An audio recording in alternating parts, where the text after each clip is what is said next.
Ei olla.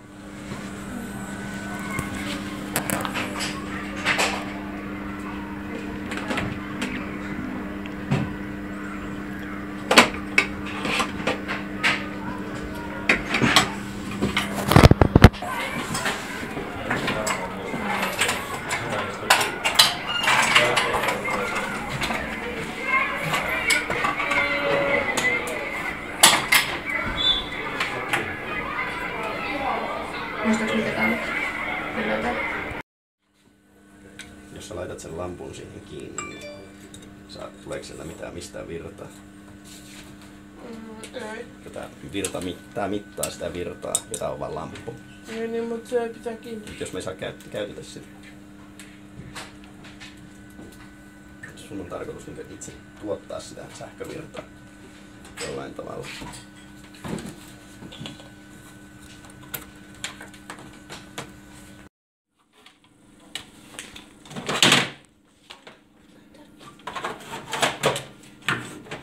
Mitä sä teet, Indri? Mitä teet? Tätä kokeellista osaa, mikä Mikä oli tehtävä? kytke virta lähteeseen oikealla tavalla lamppu, jännitemittari ja virtamittari. Okei. Mitä jos laittaisit vaikka päälle sieltä laitteen mitta? Mistä laite päälle? Muistatko? Sitten laittaa tuota.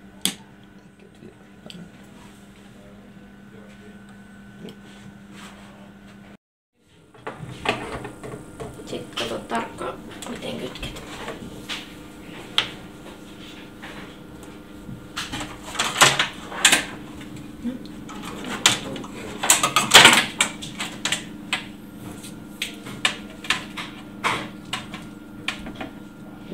Mulla tästä saa vaan 50.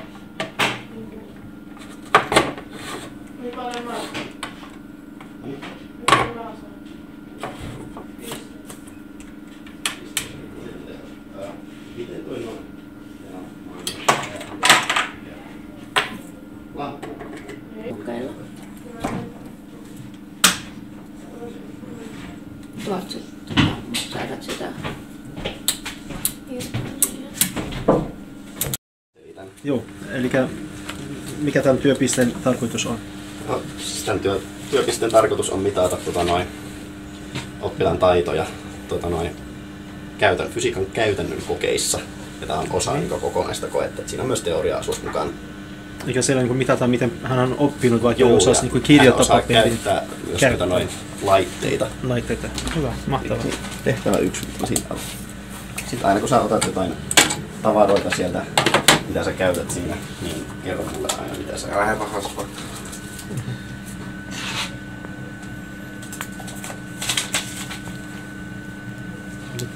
Täällä myös tarkistetaan sitä, mitä hän on käytännössä oppinut, kun on näitä kokeita tehty luokassa. Joo. Kiitos. No, miten ykköstehtävä? Mä tiedän, että tulee ensimmäinen. No, mennäisikö toisen tehtävään sitten? Joo. Joo. Tässä on sieltä lapusta lue se. Ei löydy sitä hyllystä, vaan ihan tosta tehtävälapusta. Jännitemittari. Tää ei ollut jännitemittari. Kerro mitä kaikkea sä tarvitset työhön, niin näytät mulle mikä se esine on videovuosassa. Mitä tuossa tehtävä kakkosessa? Eikö sun tehdä sitä? Joo, pitää tehdä.